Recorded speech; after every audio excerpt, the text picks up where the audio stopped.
پر مفکر اسلام حضرت مولانا مفتی محمود رحمه الله چې هغه د څه تعارف محتاج هم نه دی او یو تاریخ ساز شخصیت دی. د ژوند په هره ګوشه کې د هغې خپل خدمات سته. مختصراً د شخصیاتو چې کم حالات زندگی د هغه سړی ځکه وایي چې دا کم عبقري شخصیات دي چې هغوی ژوند پر ډېر بامقصده حرکتونو تیر کړی دی او ډېر ښه نتایج یې ترلاسه کړي دي. که موږ د دغه انسانانو بایوګرافي وګورو، د دوی پر نقش قدم باندې ولاړ سو، نو هغه نتایج بیا زموږ ستاسو هم انتظار کولی شي. نو دا تره وقتاً په وقتاً د یو ښه لیکوال، د ښه شاعر، د ښه سیاسي مدبر، د یو ښه عالم په مختلفو اړخونو کې چې کم هغه خپل وس و دست کړی دی، سوسایټۍ ته یې ډېره غټه فایده رسولې ده او پر هغې باندې تاریخ ګواه دی. د هغې شاګردان د هغې څخه سوسایټۍ متاثره سوې ده. د هغوی حق دا جوړیږي چې موږ د هغوی حالات و مخته راوړو او د خپلې زندګۍ په تعمیر کې د دوی د شخصي کاوش څخه استفاده وکړو. مفکر اسلام حضرت مولانا مفتی محمود رحمه الله دا شخصیت د والد صاحب نوم خلیفه محمد صدیق و. د دوی استوګه چې وه دا په قندهار کې وه، په افغانستان کې. د قندهار سره به د دوی تجارتي قافلې تلې و راتلې او زموږ د پاکستان چې دا اوس کومه خطه ده د میاوالی علاقه موساخیل ورته وایي، عیساخیل، موساخیل، په دا ځای کې به دوی ډیره کېدلو. بیا به دا خپل ساز و سامان مختلفو ښارو ته د پاکستان ور استوي او د هغه پر بیس باندې یو تجارتي عمل روان کړی. اکثره دوی پونده و مالونه یې راوستل، د شپنۍ غوندې یو ژوند یې تېراوی. خلیفه محمد صدیق په بابت کې ویل کیږي چې دی د انګریز سرکار په فوج کې یا په سیکیورټي سایډ کې یو ملازم هم پاته سوی. بیا د هغه بعد د دوی تعلق د قندهار د یو روحاني ګرانې سره و، تعلقات یې و. د هغه ګرانې سرخیل چې و مولانا احمد ګل صاحب نومېدی چې په قوم باندې سید یاسینزی و او د دغه یاسینزي خاندانه سه د دا مفتی صاحب خپله ټوله خانواده چې وه هغه منسلکه وه او روحاني فیض دوی حاصلوي د چا سه؟ د احمد ګل صاحب د خاندانه سه، مولانا احمد ګل. نو دا خلک چې به دلته راتلو، تګ راتګ کې به ډېر مشکلات و، ظاهره خبره ده د سفر خو خپل مشقتونه وي. بیا په ډیره اسماعیل خان کې یو سړي مولانا احمد ګل صاحب ته دا پیشکش وکړي چې تا ته موږ دلته یو ترتیب در جوړ کړو، دلې یو خانقاه در تعمیر کړو چې ته دلې اوسې، د دا خلکو اصلاح و د دوی پاملرنه او دا خلکو جهالت ډیر دی، دلته ستا ضرورت دی. نو بیا د هغه پر کینه باندې خانقاه یاسینزی په ډیره اسماعیل خان کې دوی جوړه کړه. په دغه خانقاه کې به دا خلیفه محمد صدیق صاحب او نور شاوخوا د علاقې معتبره شخصیات ورسره منسلک وو. د خلیفه محمد صدیق صاحب 2 ودونه وو. د دویم واده سه د 2 بچان پیدا سو، یو محمد نومېدی او یو محمود نومېدی. مولانا عبدالقیوم حقانی صاحب چې دا کم کتاب ستاسو مخ ته پروت دی، دا ترتیب هغه داسې لیکلی دی چې مولانا محمود چې و دا ډېر زیرک و، ډېر ذهني استعداد یې مضبوط درلودی. په دغه وخت کې د هغه وخت په سکول کې دی داخل سلو او عصري تعلیم آغاز یې وکړ. بچپن و، په کوچنیوالي سبق و، تر میډل لیوله پورې د دلته سبقان وویل. د هغه بعد بیا د او د خلیفه احمد ګل خپل بچان و، د هغوی د خاندان الکوان ټول سره پر یوه ځای سو، چونکې پاکستان و هندوستان یو و. نو دوی ولاړو چیرې؟ هندوستان ده. د مفتی صاحب پیدایش پر 15 فروری 1919 کې سوی. نو ظاهره خبره ده چې ته دی د 10 کالو هم وشمېرې. نو ګوا په 1930 کې دوی باقاعده ولاړو. اولا تحصیل دپاره ابتدایي کتابونه یې هلته وویل په خپله علاقه کې، چې بیا داسې لږ د ځان د سنبالېدو سلو. بیا نو ولاړو شاهي مراد آباد هندوستان ته. په هغه ځای کې یې تعلیم حاصل کړي.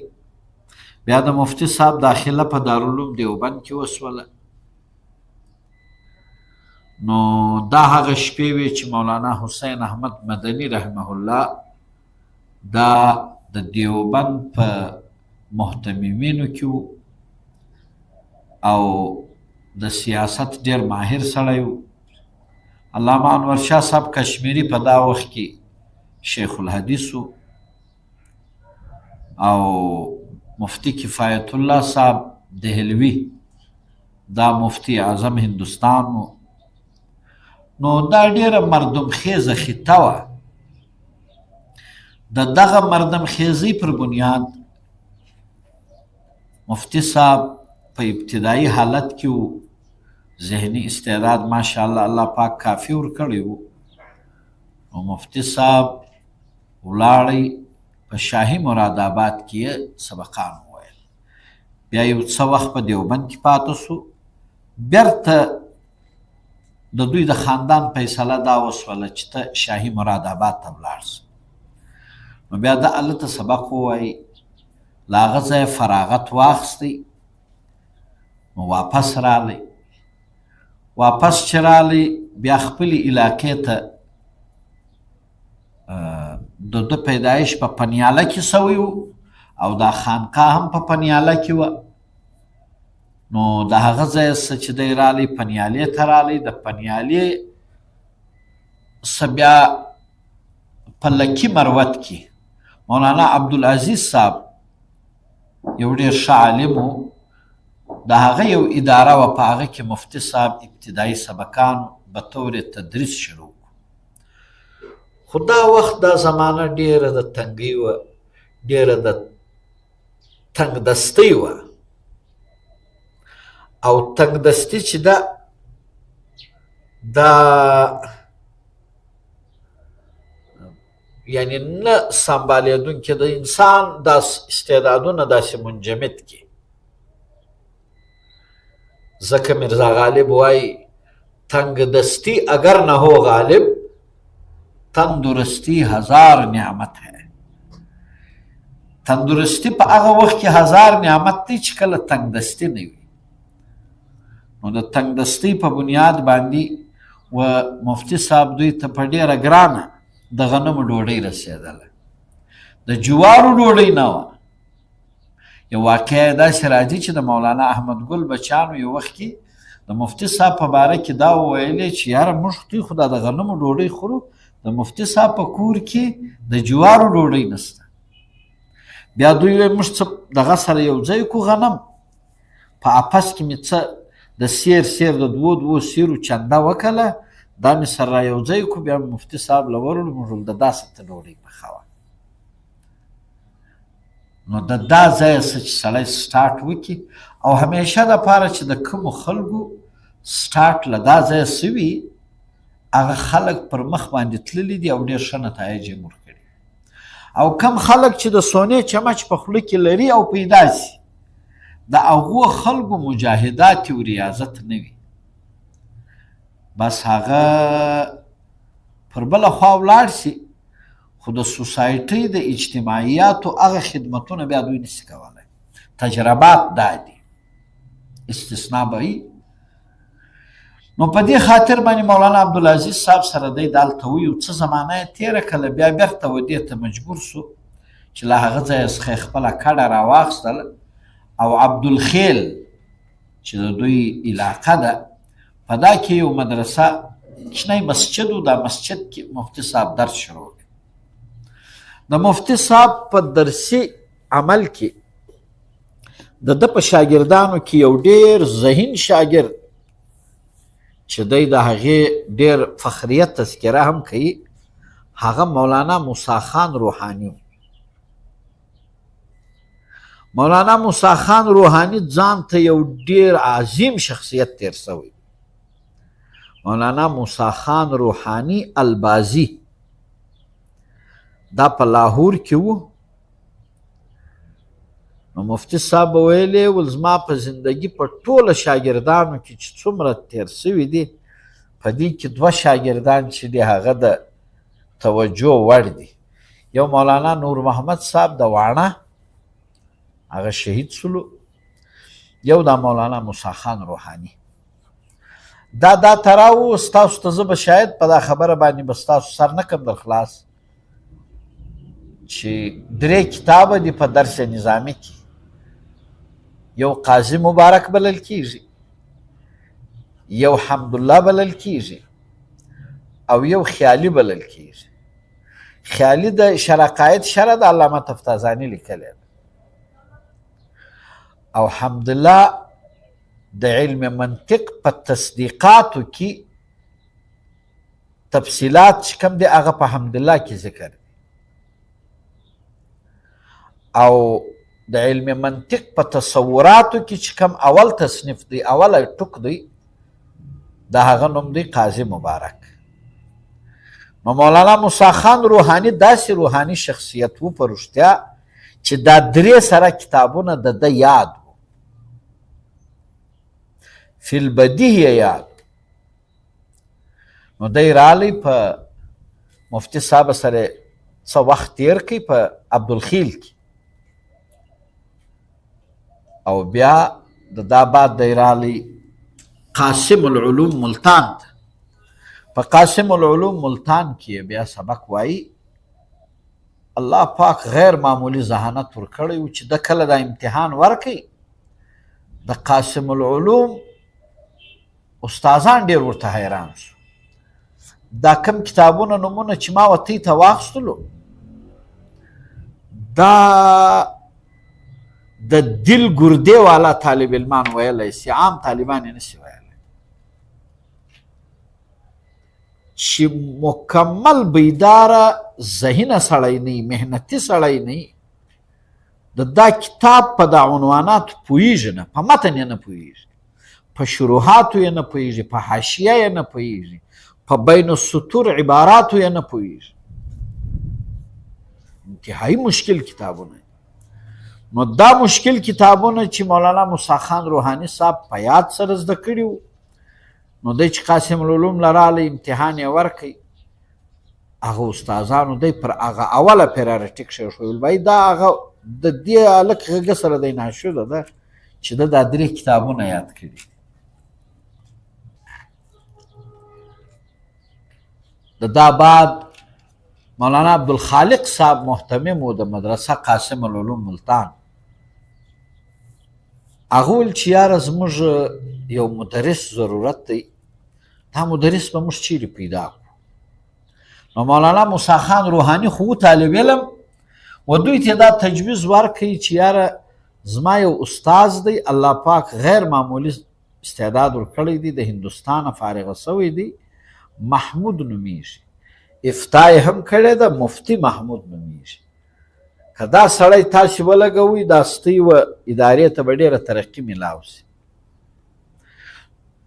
هغه انتظامیې چې و دا طالب علم ته وکتل د طالب علم خو هم ډېر لوړ د لوړې پایې و نو هغه ویل چې بھائی ستا استاز دی ول و زما استاد دی و ظاهره خبره ده چې شاګرد دومره قابل دی چې استادان سلامي ورته کوي بیا د هغه شاګرد چې بیا کم استاد وي د هغه خو بیا ډېر حیثیت وي نو مولانا عبدالخالق صاحب ولته رابطه وکړي دا مفتي صاحب دلې راوغواړئ نو مولانا مفتی محمود صاحب رالی په قاسم العلوم ملتان کې دی دالته استاد ولګېد ډېر زر د دا استازي لوحه یې داسې منواو که چې قاسم العلوم یې داسې په ورغوي کې راوستی او فورا یې ترقي وسوله دی شیخ الحدیث مقرر سو بیا مولانا عبدالخالق صاحب وفات سو د وفات بعد د مدرسې انتظامیه مفتی محمود صاحب د قاسم العلوم ملتان محتمم مقرر محتمم شیخ الحدیث او صدر مدرس په دا دوران کې په ملک سیاسی حالات هم چلیدلو مفتی صاحب د مولانا احمد علي لاهوري رحمت الله علیه د دې خلکو سره په تماس کې او ډېر ښه پر فقهي تعبیراتو باندې د ډېر ښه نظر و د دا پر بنیاد بیا دی ولاړی د جمعیت قیادت یې شروع کړي د قیادت پر بنیاد باندې سیاست لرالی سیاسي خدمات یې دومره لوړ سلو چې خلک دا سیاسیان د ده له خدماتو ډېر معترف سو چونکې استعداد خو پکښې و د نوې دنیا یې ډېره زر مطالعه وکړه او نوې دنیا یې ډېر زر ونیوله او په فقهي اعتبار باندې دی مفتی اعظم او د غریبي ګرانې د روټ لیوله سره راغلی نو دی د جمعیت علماء اسلام جنرال سیکرټري مقرر سو دی چې کله جنرال سیکرټري مقرر سو د هغه پر بنیاد باندې د سیاسي جدوجهد وکړي او د یو ملا په صفت باندې پر ډیره اسماعیل خان باندې دی د قومي اسمبلۍ دپاره ودرېدی بوټو د ده څه ډېر تنګ و هغه ویل چې زه د مفتي صاحب په مقابله کې پر ډیره اسماعیل خان باندې درېږم نو چې مقابله یې وسوله د الله کړه و چې مفتي صاحب هغه سیټ وګاټئ بوټو یې هرا وکړئ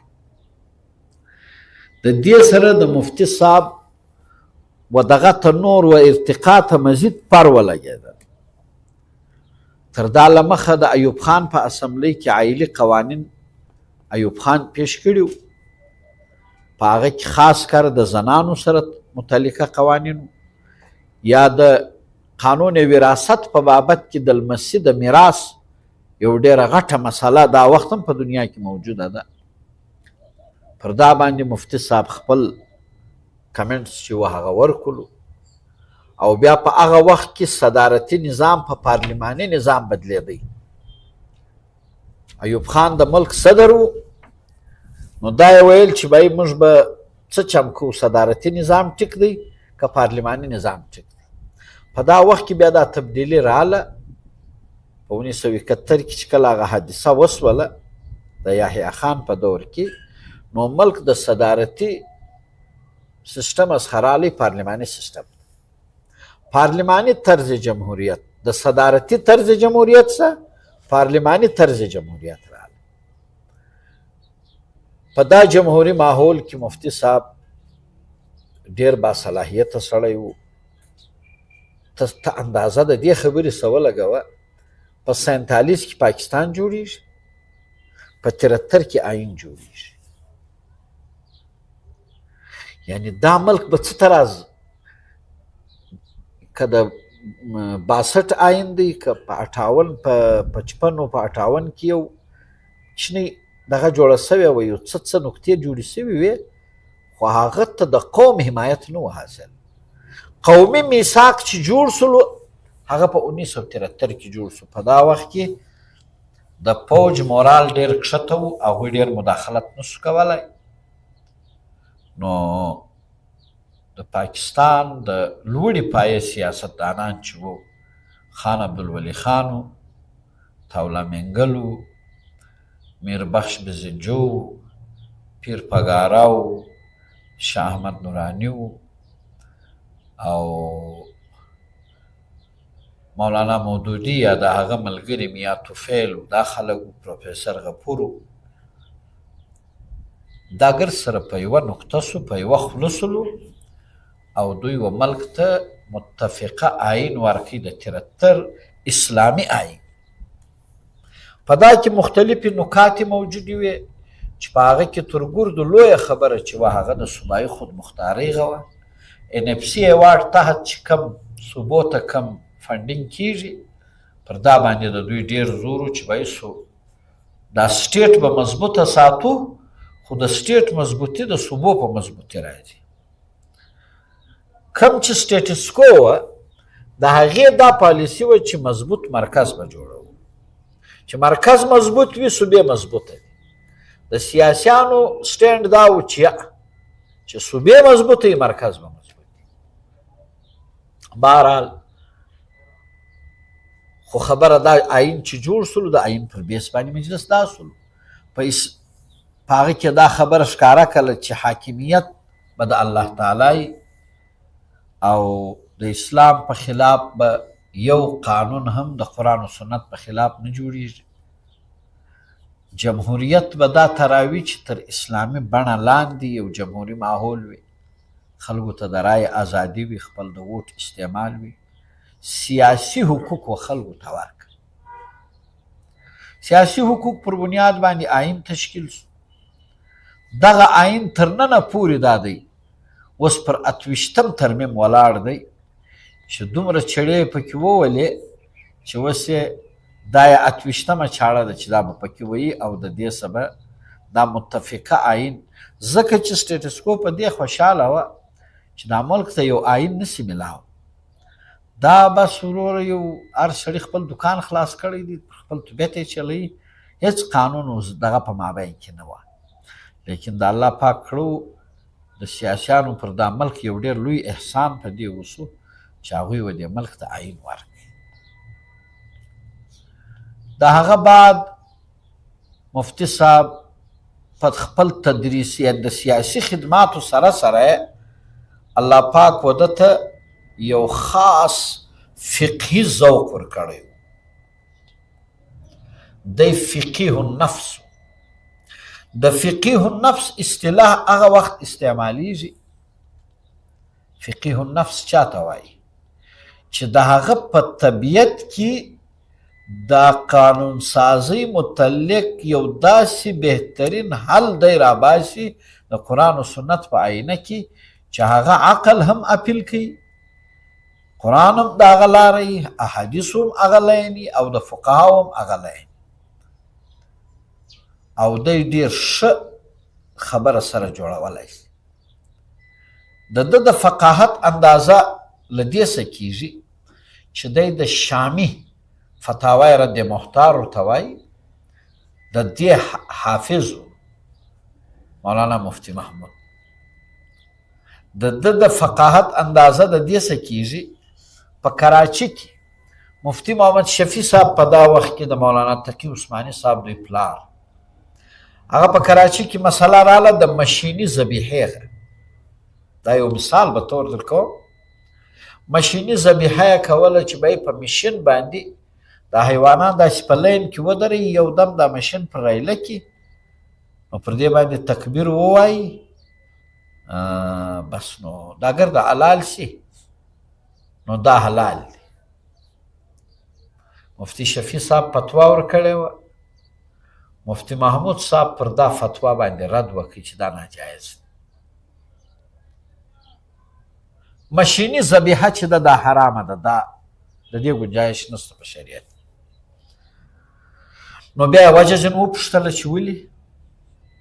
بیا چې دوی سره کښېنستلو مفتي صاحب ورته ویلې چې کوم سبب د ذبیحې دی ذابح یعنی ذبح کرنے والا چا کوم فاعل دی هغه به تکبیر وایي. د دو د ذبیحې په مابین کې بل شی نسته دی ذابح دی دا یې مذبوح ده چې کوم حلالوي. دلته چې تا کومه فتوا ورکړې ده دا ذابح چې دی دا مشین دی دا سړي د دریم سړي تکبیر چې ته پر وایه په مابین کې فصل راغلی. مثلا دا خبره نو چې زه تی نسم په پوه کولی که څنګه مثال کې طور زه دا شی علالوم نو دا مشین پروت دی لاندې حیوان ولاړ دی دا غویی یا پسه چې لاندې ولاړ دی دا مذبوح دی دا ذبیحه ده او دا مشین چې دی دا ذابح دی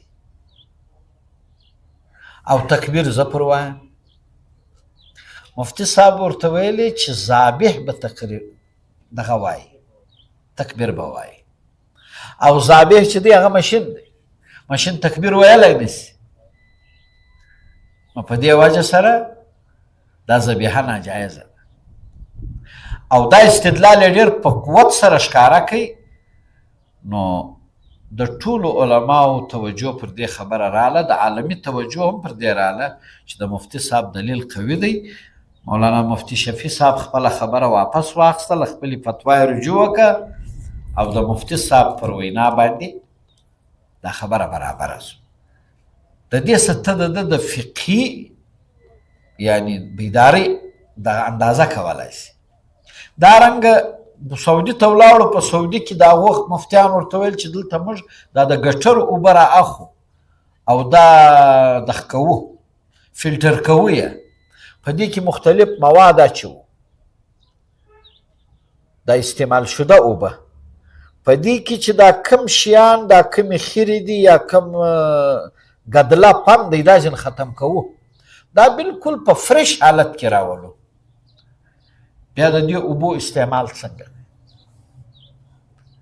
مفتي محمود صاحب ورته د دې اوبو استعمال جایز دی. نو هغوی ډېر خوشحاله شول ویل یاره موږ د دې موږ ته دا دومره غټه مسله ده دلته په سعودي کې د اوبو ډېر کمی دی د هغه ځای د خپل حالات دی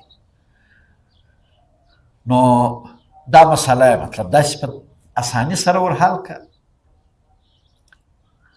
او د هغې خپل علتونه خپل حکمتونه ورته بیان کړو. نو مفتي صاحب خو داسې نه کول چې خالي به ها او په نهي کې جواب کوي چې هره خبره به یې کوله هغه به په یو محکمه دلیل باندې کوله. دارنګه د زکات مسله راله ضیاءالحق په خپل دور کې د نظام زکات اجرا وکړه په ملک هغه به څه چل کوي په بینکینګ سیستم کې چې فکس ډیپازټ دی یا سیوینګ اکاونټس دی یا پی ایل ایس اکاونټونه دي د هغې څه کټوتي کېږي په کال کې 2.5% و دې ته یې نوم ورکړی دی د څه شي د زکات. آیا زکات ادایګي کېږي که نه کېږي شرعاً؟ د مولانا تقي عثماني صاحبو د علماو وینا دا وه چې دا کېږي. مفتي صاحب ورته دا نه کېږي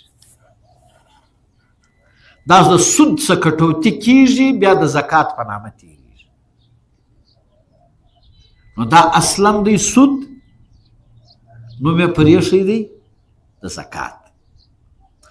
خلکو ته یې ویلې چې تاسې دی کوئ دا پیسې راباسئ خپل زکات په خپله ادا کوئ په خپل لاس یې ادا کوئ. ولې علت یې دا ورته وایي چې کله پیسې سړی په بینک کې کښېږدي دا په بینک کې به طور قرض ږدي دا قرض ګرځي. نو چې قرض وګرځېدی چې تا د لاسه ووتلې د قرض دپاره چې ته چا ته قرض ورکوې د هغه ملکیت واجب دی چې هغه به د دې مالک کوې. زه چې تا ته په پور 100 روپۍ درکړم زما خو در باندې قرض شوې ته د دا 100 روپۍ مالک یې اوس ستا په اختیار دا 100 روپۍ استعمالېږي. زه دا نسم ویلی چې ته دا 100 خرڅوې زه و تا ته هم دا به دی نه کوې هغه به دی نه کوې ولې ما تا ته قرض درکوي اوس ته د دې مالک چې په هره طریقه یې خرڅوې خرڅولی شي. نو مفتي صاحب ورته وویل چې بهی دا قرض دی تا دی مالک مالک را ولاړ شو د خپله ماله سړایي فیصد خرڅوي او غاړې ستا هغه په خلا شي نو یا به د ده ملکیت نه منې د ده ملکیت به نه منې نو چې دی مالک نشي بیا خو قرض نه دی بیا خو چې کم بیلنس آف پیمنټ دی هغه صحیح نه راځي او که ته دا وایې چې یا زما ادایګي په وشوله نو تا خو کار نه دی کړی کار خو بل چا کړی پر دا عنوان باندې دا د دوی دلیل و د چا د مفتي صاحب خیر بهرحال مختصره دا خبره راڅه دا د مفتي صاحب د فقاهت اندازه ته د دې څه لګولی شي چې مفتي صاحب دا دوران کې کراچي ته دی رالی په بنوري ټاون کې پر دا اخري مسله باندې مولانا رفیع عثماني صاحب و مولانا تقي عثماني صاحب مولانا یوسف بنوري و مفتی جمیل خان صاحب دا خلک ګرد هلته موجوده وو د جمعې تر لمانځه له مخه د جمعې د لمانځه بعد دی روانېدی د حج په سفر باندې نو تر هغې مخکې یې په دغه سره وکړئ چې باید ترې راسئ دا د زکات پر مسله سره وګایو زکات پر مسله باندې مفتي صاحب زما په ذهن کې د دې 3 علته دي 3 علته یې دي 3 دلیله د دې دي چې د دا زکات ادایګي سرکار ته کول په سرکار ادایګي کول او د سړي غاړې په خلاصېدل دا په 3 علتو باندې ناجایز دی په 3 علتو کې اول علت لکه دا ما چې درته بیان کړي د قرض صورت په دا کې ادایګي نه کیږي دا یو علت بیان کړي ادولا پاته وو چې پر ده باندې هارټ اټیک وسولو او دی په دا مسلې په شغل کې مشغولتیا هوتې وې دی دا و چې وفات شو بیا دوی ډاکټر ته بوتلی بیا خو نو آباد کې انتظامات و د جنازې و د دې ترتیب و حج پاته شولو کنی دا خو د ډېر لوی اعزاز خبره ده چې سړی روان یي په یو غټه مدرسه کې د مفتیانو په مابین کې د زکات پر یو دینی مسلې پر حل باندې گفتگو کوي او اراده یې د سفر حج احرام هم تړلی او په دا دوران کې دله دای اجل راسي او دی و دا دغه ته لبیک ووایي او وفات سي نو دا د ده د شوالي د ښه مرګ دلیل دی د ده د ښه سړیتوب دلیل دی دا مرتبه و هر چاته هم نه میلاویږي په نجي ژوند کې انتهایی صبر حلم استقامت دلګدازي او فقر و فاقه او نارمل ژوند او د مفتي صاحب امتیازي شان دا دی چې د عبدالخیل کور د ده تر وفاته د دوی کور په ټول پاکستان کې یو چارواک مځکه نه درلوده نو थे तो तुम्हारे वो आबा मगर तुम क्या हो हाथ पे हाथ धरे منتظر فردا हो یو سړی په خپل پلار او په نیکه باندې خالي فخر کوي زما داسې پلار او داسې نیکه او داسې پلار او نو اولئک آبائی فجئنی بمثلهم اذا جمعتنا یا جریر المجامع وای دا زما پلرونه دي د دې په مثال زه نور کسان راوړم نو چې کله ته د نیکانو یو ټولۍ جوړوې نو دا پکې یاد ساته نو مقصد مو دا دی د خبرې چې د دا خلکو صبر د دې تقوا د دې علمي مشغولیت همیشه چې به یې خواته ولاړئ قیام به په مسجد یا په حجره کې دا پنډۍ ته به ولاړئ د شیخ القرآن صاحب مدرسه و تعلیم القرآن په راجا بازار پنډۍ کې د مفتي صاحب یو جلا کمره وه چې دی به رالی په کمره کې به د قیام کوئ اصل هغه ځای څه به خلک راتلو د رابطې و مجلس و دا به اوس او حال یې دا و چې په دا وخت کې د کمیونیزم او د مارکسیسټ فلسفې ډېر زور و. په دا مارکسیزم کې ده ویلې د مفتي صاحب سټینډ دا و، ولی خان په دې خبره کې ورسره و، بیزنجو ورسره و، هغه لیفت مایند خلک و، سیکولر مایند خلک و. مفتي صاحب د دوی سره هوتې وې دومره ښه ملګري وکړه چې بیا به خلکو ناره کوله چې مفتي ولی بایی بایی. دا پښین له راغلی و، مفتي صاحب و خان عبدالولي خان دواړه راغلي و، دا د میمې په باغ کې جلسه وه، نو ناره به لګېدله د څه شي چې مفتي ولی بایی بایی. پر سوشلیزم باندې سوشلیزم ته د سرمایه‌داریت په مقابله کې نرمه ګوښه درلوده او ده به د بوټو د دا اقداماتو ستاینه کوله چې روټي کپړه مکان. ډوډۍ د انسان بنیادي حق ده، کپړه د انسان بنیادي حق ده او مکان د انسان بنیادي حق دی. د بنیادي حقوقو دپاره مطالبه کول دا هیڅ بده خبره هم نه ده. او سوشلیست مایند سیټ چې د دې د حل دپاره کومه لار جوړوي پکار ده چې جوړوي. ها سرمایه‌دارانه نظام چې دی دا ډېر دا ایکسپلایټیشن کوي، دا استحصال کوي، دا د غریب بیخ ورکاږي.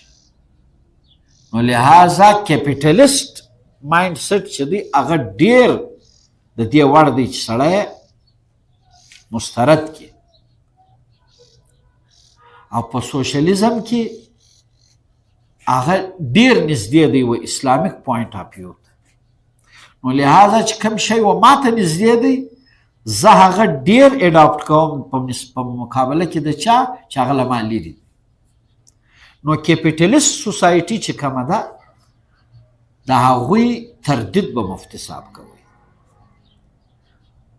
په دې خاطر باندې د کراچي علماو د مفتي رشید احمد لودیانوي صاحب په قیادت کې 114 علماو پر مولانا مفتی محمود باندې د کفر فتوا وکړه او هغه فتوا تر ننه برقراره، تر ننه یې رجوع هم نه ده کړې، له ما سره په کتابي شکل کې موجوده ده. پاکې دا لیکلي دي چې مفتي محمود صاحب چې دی دا یو سوشلیست مایند سړی. نو دا فتوا خو نو چې څنګه یو طرف ته د انسانانو رهنمایي کړې د بل طرف ته سړی پر ملا هم وهلی دی. د دومره غټې پایې سړی د 114 علماو په وینا هغه خارج از اسلام او د ده په دا فتوا کې مولانا تقی عثماني صاحب هم شامل، مولانا مفتی رفیع عثماني صاحب هم شامل او د نورو نومونه نو نظر اخلي.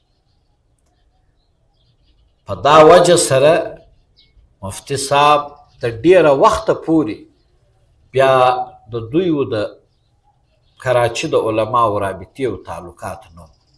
دا مفتی عبدالرحیم صاحب چې دی دا نن د دغه ګدینشین دی د مفتی رشید احمد لودیانوي چې هغه د دا تحریک رئیس و. نو هغه رقابتونه او هغه نفرتونه نن هم په مابین کې وجود لري، په مدهم شکل کې دي خو لري. نو کوشش ډېر سوی دی چې دا شی له مابینه ووځي، چې ولاړو هغه ولاړو چې پاته دي آیا ویل تیرې څپې تیرې دي را روانې څپې شماره. تیرې څپې خو دې تیرې دي را روانې به شمارو. مفتی محمود رحمت الله علیه بلا شبه یو غټ سیاسي مدبر، یو انتهایی لوړ فقیه او یو غټ شیخ الحدیث چې کله به پر منصب د حدیث کښېنستی د علامه انورشاه کشمیري یاد به تازه کړي، چې کله به د خطیب په صفت باندې خطبې ته ولاړی د عطاالله شاه بخاري صاحب یاد به تازه کړي او چې کله به د سیاست پر منصب کښېنستی د پاکستان ټوټل سیاستدانانو دی خپل قاید وټاکئ. د پی این اے تحریک چلیدی زما په یاد دی پاکستان نیشنل الاینس په دا پښین کې هم جلسې کېدلې. مولانا مفتی محمود صاحب د دې سربراو قاید حزب اختلاف غټې غټې جلسې به کېدلې په هغه زمانه کې د بوټو په خلاف. بوټو چې په سن 77 کې کم الیکشن وسول په هغه کې داندلي وکړه د هغه په خلاف باندې تحریک شروع شو. د هغه تحریک په نتیجه کې بیا مذاکراتو ته خبره ولاړه. خبره به جوړېدله سره د مذاکراتو په دوران کې جنرال محمد ضیاء الحق پر 5 جولای 1977 کې کودتا وکړه او دا مذاکرات یې ډسټرب کړلو. ټول سیاسیان یې ونیول و جیل ته یې واچولو.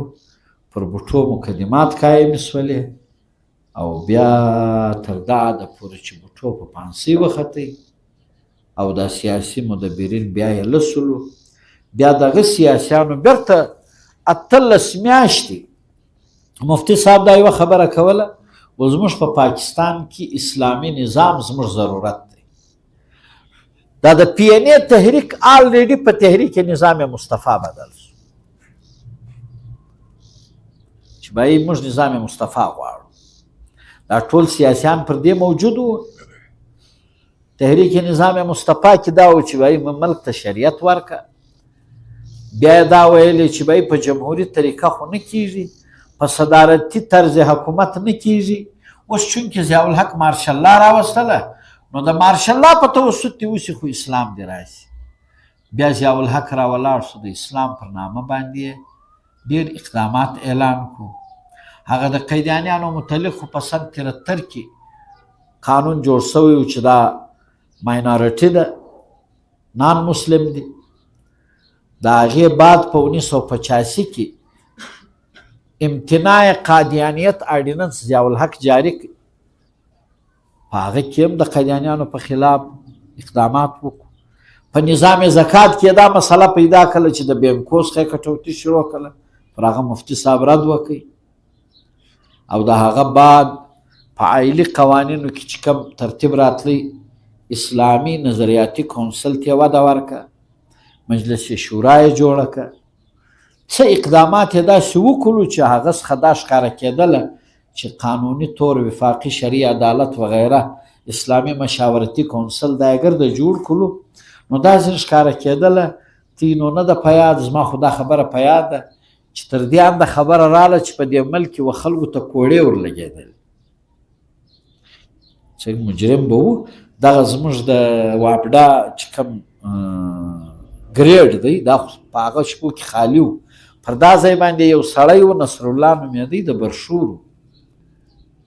نو هغه چې دلته کوړې ور ولګولې ده. دا ګټ پښین خلک ورغلي وو، شاوخوا پر راګرځېدلي وو. د ضیاء الحق په دغه کې کوړې لګېدلې. نظام صلات یې جوړ کړي. دا خو د ضیاء الحق اقدامات شولو. دا پر خپل ځای مفتی صاحب به هر حال د ضیاء الحق سره 18 میاشتې په حکومت کې شامل. نو چا به ورته ویلې چې بایی دا حکومت کې ته څنګه ټول ورځ ما خو اسلام په کار دی. که د فوجي حکومت راشي، که د جمهوري حکومت راشي، که د صدارتي حکومت راشي، نظام مصطفی زما ټارګټ دی. 18 میاشتې بعد مفتی صاحب په دې خبره پوه شو چې دا ترتیب چې کوم دی د ده مخ و قبلې ته نه دی، د ده مخ و امریکې ته. په دا دوران کې زموږ په سایډ کې په افغانستان کې انقلاب وشو. بیا د هغه انقلاب پر بنیاد باندې ملکي حالات ډېر حساسه شو. د دنیا 123 ممالک رالو. دا د نالۍ پر غاړه باندې دلته خیمې ودرولې. ستینو بنونۍ په یاد زما خو په یاد دي. ما په دا خپلو سترګو لیدل. موږ په دا سکول کې سبق وایي کوچنیانو. نو دا د دنیا 123 ممالکو هغه روپۍ و هغه ډالرونه و هغه کیسې رالې. یعنې چې بیخي چې هغه ډېر به مسکین درپدره سړی و هغه هم ډېر ځان پکې راپورته کړي. پر دوی راورېدلې پر موږ راڅڅېدلې. نو به هر حال دا اقدام دا یو تاریخ تیر سو. مفتي صاحب 18 میاشتې بعد 2 وزیران د ورکړي وو، یو حاجي زمان خان اچکزی و، یو سردار فقیر محمد و د KPK. دا 2 منسټران یې په وفاقي کابینه کې ورکړي وو. نو ده چې دا ورکړلو وایي خلکو به ټلیفون ور وکړي مفتي صاحب له دا شیخ الحدیثانو ول ملایانو به ورته ویلي ول تا به په جمعیت کې بل څوک نه کو پیدا، یو نیم خان ورکړي یا بل نیم خان ورکړي. نو مفتي صاحب بیا ډېر ښه جواب ورکړي. هغه ویلي ول ما خو تر دې له مخه شیخ الحدیثان ورکول. میا صاحب د دا منځکي و، هغه د صوبایي اسمبلۍ غړی و. یو مولوي صالح محمد صاحب د مسلم باغ و. دا دواړه کسان چې و دا د جمعیت څخه ولاړو په پیپلز پارټي کې شمولیت وکړ. نو دوی ویل تا خو ملایان ورکول، دول ملایان خو ما ورکړي وو، هغه خو ورسه ولاړو په پیپلز پارټي کې ګټ. نو اوس خو فقط دغه 2 خانان دي، دا به وګورم چې دا راځي که نه. نو نتیجه یې دا سوله چې د اطلاع ورکړله، حاجي زمان خان اکام فورا استعفا ورکړه، د ضیاءالحق د کابینې راووتی، وفاقي وزیر بلدیات او دغه سردار فقیر چې و دا استعفا ورکړه راووت. نو مفتي صاحب ما چې انتخاب کړي وو هغې دا دې راووتل، حکومت ته ځان نه کوي ورحواله. دوی چې راته ول ور واچوه چې هغې مې ور واچول، هغو هغه دغه یې جوړ کړي. نو بهرحال مفتي صاحب ډېر ښه مدبر انسان. دا زمانه تېرېدله په دا وخت کې د شوګر په مرض اخته سو. خبره راغونډوم، د شوګر د مرض پر بنیاد باندې غالبا 14 اکتوبر 1980 کې مفتي صاحب د جامعه العلوم الاسلامیه بنوري ټاون په کمره کې د زکات پر مسله باندې دوران بحث د مفتیانو صاحبانو سره کرتے ہوئے دا و چې دی وفات سلو، پر ده باندې هارټ اټیک وسلو. د هغه باندې بیا د جنازه تقریبا 4 ځایه د جنازه وسوه. بیا مولانا فضل الرحمن صاحب چې د صاحبزاده دی هغه په ملتان کې و، هغه ته اطلاع میلاو سوه. بیا یې په تیاره کې د میت له دا ځای راوړی ډیره اسماعیل خان ته، عبدالخیل ته. د مولانا صاحب یې دستاربندي وکړله چې دی به د مولانا مفتي محمود جانشین وي، او د هغه بعد یې دی خاورو ته وسپارئ. انا لله و انا الیه راجعون. او د وخت دپاره دغه آفتاب و مهتاب علم، سیاست، شعور، افتاء، حدیث، تفسیر، تصوف، تاریخ، دغه یو د رخشنده آفتاب موږ تر خاورو لاندې کوي. نو زموږ ټول ملک د ده په رحلت سره یتیم سو. سیاسیان پر خپل ځای او د ده په بابت کې ډېر درانه کمنټس خلکو پاس کړي دي. بوټو د ده په باره کې وایي مفتي صاحب خو دی زما مخالف، لیکن د صلاحیتو یې زه په هیڅ صورت انکار نسم کولی. ولی خان به ویلې چې مفتي صاحب په مجلس کې یي، بیا زموږ ضرورت نسته چې موږ په مجلس کې وګایېږو. او زما ډېر زیات اعتماد پر مفتي صاحب. مفتي صاحب د للهیت، د استقامت، د تحمل یو جبل و، یو غر و.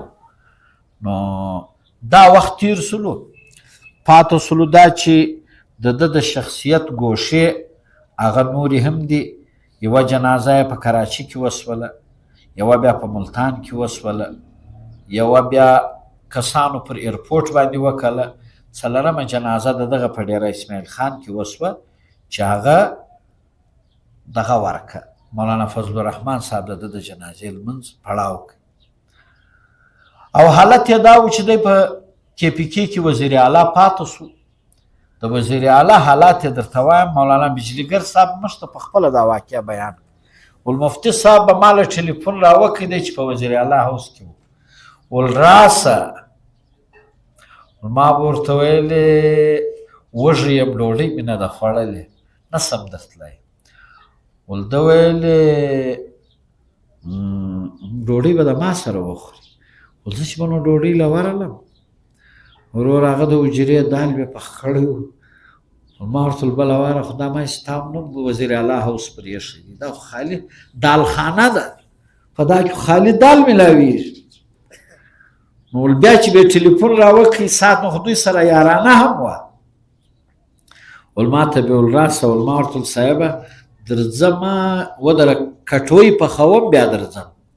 نو بیا م خپله کټو پخه کړله بیا به م په رخشه کې کښېښوله بیا به ورغلم دغه له وزیر اعلی هوس له بیا به م خپله کټو په ده ورګډه کړله دی به م دی ځلخوږي سوی و چې زما و کټو ته به دی کتېدی بیا به م په هغه کټو کې ګزاره سره وکړله. دا دی نه میاشتې د KPK وزیر اعلی پاتې شو. په دوران وزارت اعلی کې د ده دیګ و دیګړه پر دا ځای ولاړه او د دې ګواه مولانا بجلیګر صاحب په خپله دی. مولانا بجلیګر صاحب متعلق به یوه خبره لا درته وکړم. ده ویل چې اکرم خان دراني د KPK وزیر اعلی و. ول یوه ورځ یې ما ته ویل ته زموږ میلمه یې. ول ما ته هم ډېر په زړه کې دا خبره راګرځېده چې زه ولاړ سم دا وزیر اعلی هوس خو هغه د مفتي صاحب په دور کې دې لیدلی دی بیا دې نه دی لیدلی. ول زه چې رالم ما چې پر دا دسترخوان دا سجانې و دا کبابونه و دا شیان ولیدل. ول ما ول اکرم خانه دوله ول ما ستا او د جنت واری سره تیر دی. ولې ما پر داغه غولې باندې ما خپله کټوۍ راوړه مفتي صاحب هغه را سره خوړله. اوس نو ته چې په آیا حالت کې یې نو ګه سره به بیا خدای و هر چاته ګه به ګرده دنیا جنت له بیایي نو خو به ته هم پکې ولاړ شې که نه زه چې ستا و دسترخوان ته ګورم هسې دا دسترخوان دی د جنتیانو دسترخوان نه دی. نو معنا دا ده چې بیا خو د هر تحریک په شا کې یو څه فخلف من بعدهم خلف اضاعوا الصلاة واتبعوا الشهوات. قرآن کریم وایي چې د نیکانو بعد د هغوی پر ځای باندې نااهله خلک پاته سي د هغوی به بیا څه شي هغوی به بیا دا ترا کوي چې هغه به یو خلف دی یو خلف دی د دا دوه په عربي کې فرق دی. فخلف من بعدهم خلف خلیفګان سو د ده بعد څوک خلف. خلف معنا نااهله خلف معنا اهل. خلف څه د خلیفه څه وتلی او خلف چې رالی نو هغه څه کار وکړي اضاعوا الصلات نظام صلات د خدای تعلق یې ختم واتبعوا الشهوات د دنیا مزې او میلې خپلې کړي. نو چې کله پر دا دوو لارو سړی ولاړی بیا هغه سړی وارث نه ګرځي د هغه څه چا خوني ورثه به خود وي خو نظریاتي وراثت یې بیا په مابین کې نه پاته کېږي. نو په دې خاطر د حضرت مفتي صاحب په بابت کې چې زما څونه معلومات و یا د دا کتاب چې داستی و مخ ته پروت دی د دې کتاب یو خلص ما راویستی ډېرې خبرې په دې کې مولانا عبدالقیوم صاحب په ډېر جام فشاني سره دا محنت کړی دی. د مفتي صاحب د شخصیت احاطه یې کړې ده په خپل تصنیف کې. نو چې تر څو حده پورې زما په دانست کې خبره راتله هغه خو دا د ما راوستله. نور به نو د الله څخه توفیق غواړو د نیکانو خلکو تابعداري و اتباع به کوو د بدو مې د الله پاک وساتي د عیاشي ژوند د فضول خرچي ژوند د اسراف ژوند او د سټیټس والا ژوند چې کوم دی یا د بل د حقوق پر بنیاد باندې چې زما خپل محلات ولاړي دا مې د الله پاک وساتي. نو ځکه شاعر وای میں نے دیکھے ہے ایسے ہزاروں کہ جن کا معطر بدن تھا مزین چلن تھا. میں نے دیکھے ہے ایسے ہزاروں کہ جن کا معطر بدن تھا مزین چلن تھا. جب قبر کہن ان کی کھودی تو دیکھا نہ عضو بدن تھا نہ تارے کفن تھا. یو داسې دور بیا هم پر سړي باندې راځي چې موږ کله په ډورۍ کې کښېنو نو په دنیا کې موږ ډېر د خوشبوداره بدنه سره اوسېدلو د ډېرو ښو کپړو سره اوسېدلو د ډېر ښه سټیټسه سره اوسېدلو او چې کله بیا موږ خدای ته مخامخ سو بیا په میاشتو په دوی کې دننه چې کله دا زموږ د قبر د ډورۍ دروازه خلاصه سي بیا به نه عضو بدن وي او نه به تارې کفن. دا به ټول خاورو سره خاورې وي. موږ د اعمالو حساب به خدای ته ورکوو. د حقوق العباد، خاص کر د حقوق العباد د اهتمام ضرورت دی چې سړی د هغې او خلکو ته نه وګورو. نن زمانه کې دا دی چې هر سړی په خپل ځان باندې پام و فکر وکړي. نو که چیرې زموږ په شخصیت کې د دارنګه متواضع انسانانو لکه مفکر اسلام حضرت مولانا مفتی محمود د زندگی اثرات راتلو، نو هغه په دا صورت کې راتلو. نو بس زه پر دغه باندې اکتفا کوم چې الله جل شانه دې د غریق رحمت کې الله تعالی دې موږ د نظریاتي امانت صحیح وارثان جوړ کړي او الله تعالی دې د علم، تقوا، ورع، فقه، احادیث، تفسیر د هغې سره زموږ تعلق دایم او قایم ولري. پر دغه باندې اکتفا کوم. مولانا الدین صاحب زما 2 سواله دي. اول سوال د مفتی محمود صاحب د پلار باره کې دی چې دی د برټیش آرمي دغه حاضر سرویس امپلای یا دغه یو آرمي پرسن د دې باره کې رهنمایي راکړه او د یوه خبره کړې وه چې هم پاکستان بنانے کې ګناه میں شریک نہیں تھے. پر دا باندې مشر سره رهنمایي راکړه مهرباني. مجلس دا دی دا دواړې خبرې دغه ته راغلې لکه دا تا چې وکړې چې کله د برټیش دور و په هغه دور کې خو نو هم به طور سرکاري ملازم پاته کېدل یا هغه داسې و لکه سړی چې په لیویس کې یا په پولیس کې لکه په دا نن دور کې چې وي نو هغه تر دا حده پورې خدای ملازم و او دی چونکې قبایلي اړخ هم درلودی د دوی د ناصر قبیلې سره تعلق و او راغلی د افغانستان سو په قدیم وخت کې بیا نو چې دلته رالو د دې ځای مقامي سلو نو بیا په سرکار کې د ملازمت درلودی. دا په دې حیثیت خلک څوک یادوي چې دا د انګریزانو د ایجنټ په طور باندې په دا ملازم کې و. خدا ترا مجلس نه دی چونکې د یو ادارې چې سړی پابند شي. زه اوس د پاکستان د سرکار ملازم یم د دې معنا دا نه ده چې زه د سرکار پالیسیان امپلیمنٹ کوم. مطلب زما د روزګار یو ذریعه خو ده پاته سو په دې کې نو بیا د خلکو آف د ریکارډ مجلسونه دي چې په هغې باندې نه موږ حق لرو چې وګایږو چې د چا څخه پټې پردې پورته کړو که نه. داسې شواهد و خبرې به شاید په هغه وخت کې څه وي چې د هغو په بنیاد باندې بعضې خلک دا وایي چې باید د انګریز دپاره کار کوئ دا کوئ دا کوئ. دا تره مجلسونه شته خو زه هماسې دا خبرې چې کومې دي پر دې باندې څه خاص درانه شواهد نشته. ها ملازمت چې و هغه یې شته.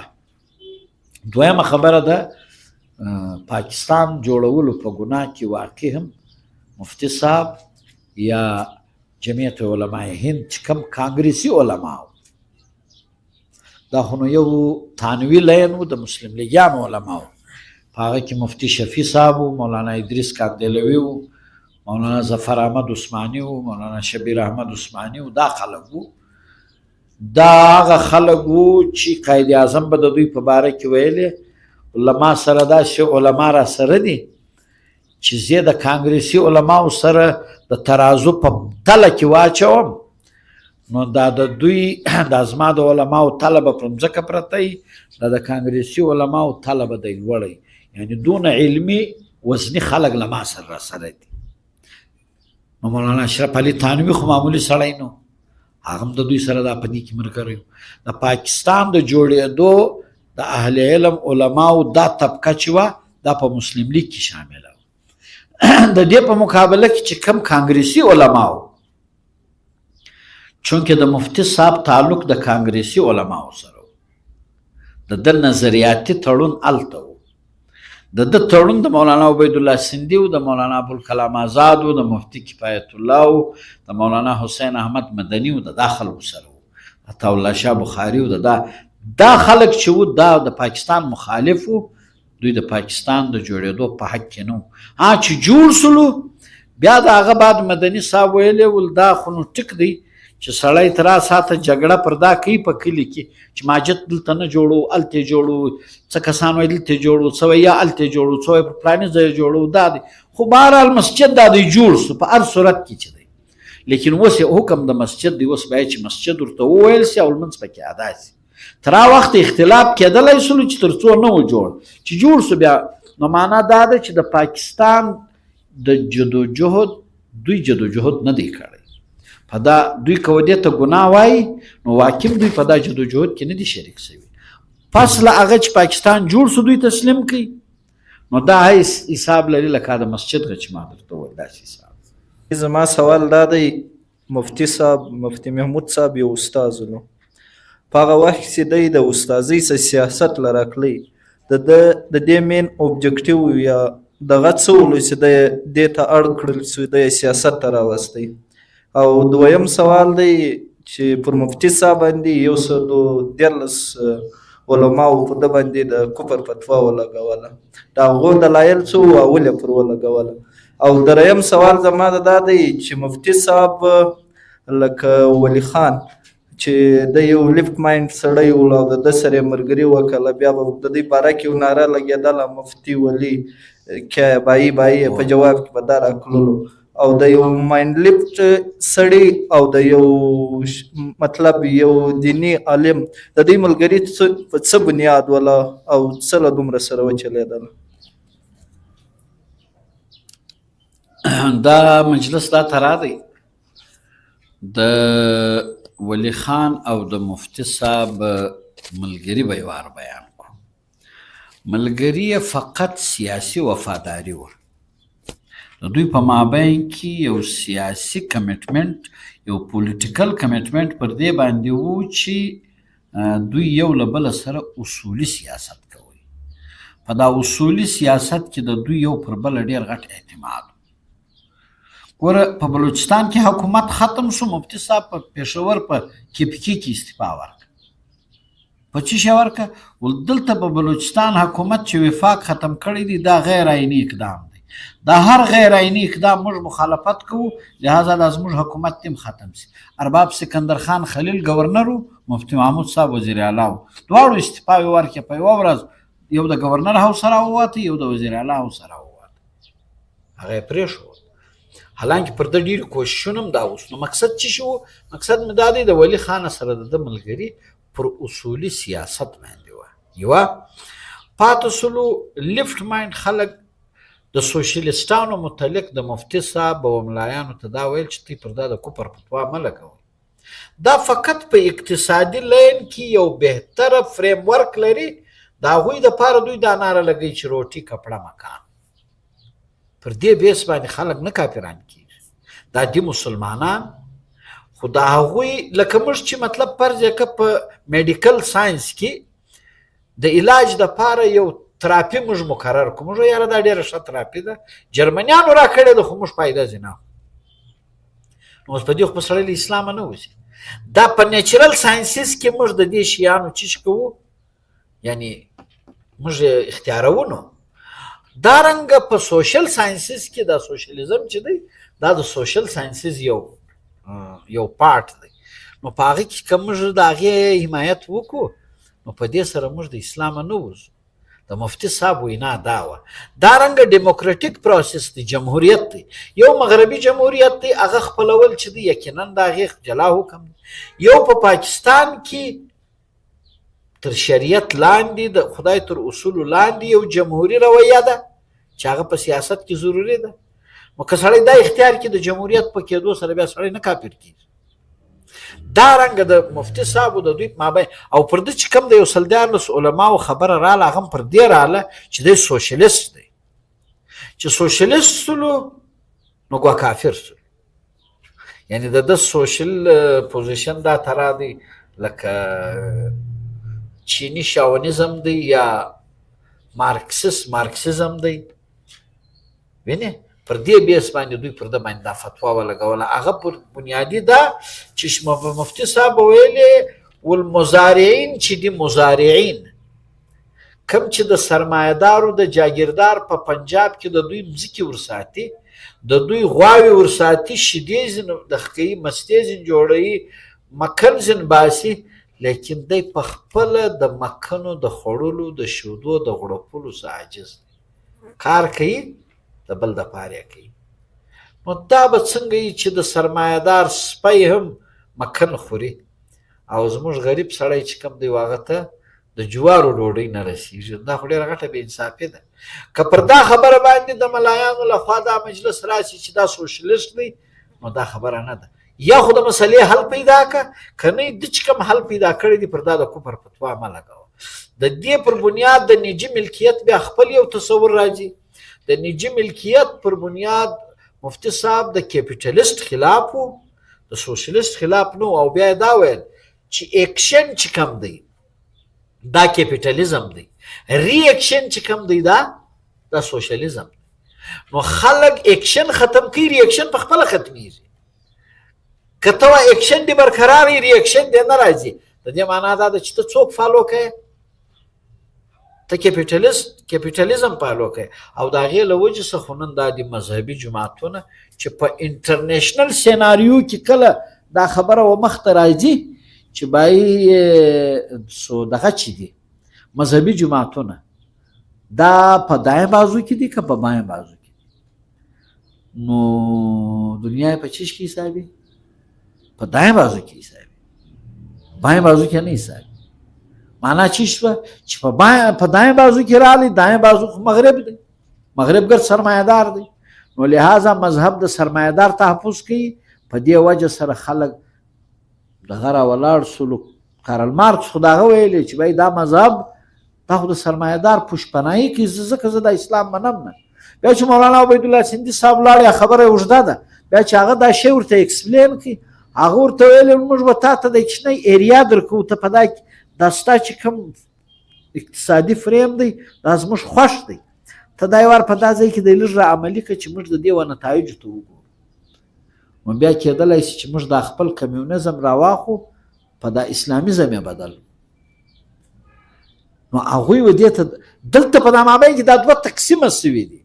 له کانګریسي علماو نظر چې کم دی هغه و لیفت مایند ته قریب دی. دی نه دی چې دوی لیفټسټان دي، و لیفت مایند ته قریب.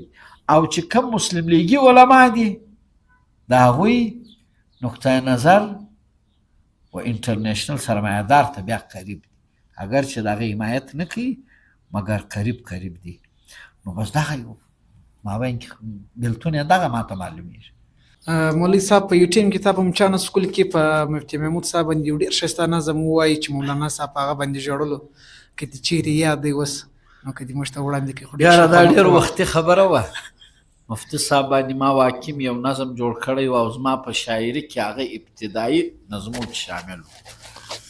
نو بیا چونکې ما دلته خو زما پر کتاب تبصره نه ده، دلته خو وروره د مولانا عبدالقیوم حقاني پر کتاب تبصره ده.